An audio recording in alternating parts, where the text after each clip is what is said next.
అమ్మ రోజు తలస్నానం చేయొద్దు అంటే అది మూఢనమ్మకం.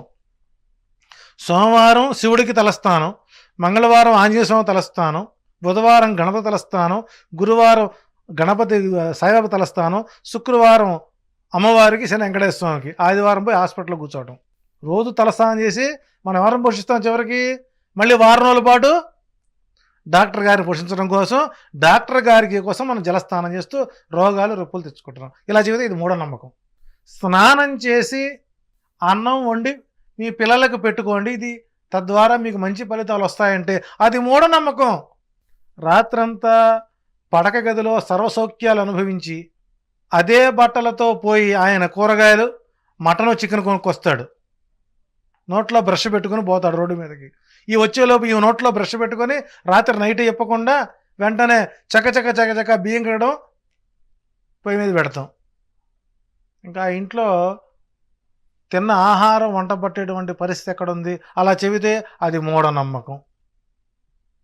ఇంట్లో నిత్యము ధూపదీప నైవేద్యాలు పెట్టనంటే ఆ పండగకు ఒకసారి పెడతాం. ఇంకో విషయం గుర్తుపెట్టుకోండి, మీకు మూఢనమ్మకం గుర్తొచ్చింది.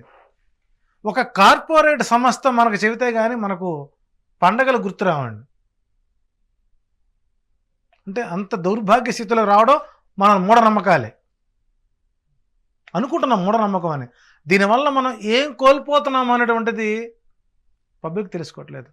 ఆషాఢం సేల్ అని ఏ సిఎంఆర్ వాళ్ళు, ఏ చందన బ్రదర్సో, ఏ ఆర్ఎస్ బ్రదర్సో, ఏ ముగ్ధాళ్ళు చెబితే ఓహో ఆషాఢ మాసం వచ్చింది ఇప్పుడు చీరలు కొనుక్కోవాలి, కేజీ లెక్క అమ్ముతారు. చూసారా ఆడవాళ్ళకి ఎంత గుర్తుంటుందో ఆషాఢ మాసం? వాళ్ళకి ఆనందం, మనకు గుండె భారం. శ్రావణ మాసం వచ్చిందంటే చాలు, 5 వారాలు వచ్చినాయా 4 వారాలు వచ్చినాయి యాంగ్జైటీ. 4 వారాల 4 పట్టు చీరలు కొనుక్కోవాలి, 4 శ్రావణ మంగళవారాలు 4 పట్టు చీరలు కొనుక్కోవాలి, శ్రావణ శుక్రవారం వరశ్రతం చేసుకోవాలి. రాఖీ పండుగ వచ్చింది, మా అన్నయ్య చీర పెడతాడులే, రాఖీ కడతానికి వెళ్తాం కదా, చీర పెడతాడు. ఆ తర్వాత ₹1,00,000 కొనుక్కోవాలట.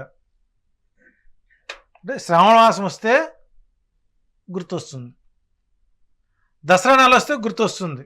ఎందుకంటే మనకు ఆఫర్లు వస్తున్నాయి. అక్షయ తృతీయ రోజు మీరు బంగారం కొనండి, మీరు బంగారం కొనే వాళ్ళు మళ్ళీ హిప్నటిజం చేస్తారనమాట. సచ్చుడు బంగారం కొనాల్సిందే. ఎంతమంది అక్షయ తృతీయకి బంగారం కొని ఎన్ని కేజీలు సంపాదించారండి? ఏమన్నా సమంతకమణా? సమంతకమణి ఏ ఇంట్లో ఉంటే ఆ ఇంట్లో రోజు బారుడు బంగారం వస్తుందనేవాళ్ళు. అంటే ఒక కార్పొరేట్ సంస్థ మన ఆచార సాంప్రదాయాలు నడిపిస్తుంది ఈ రోజున.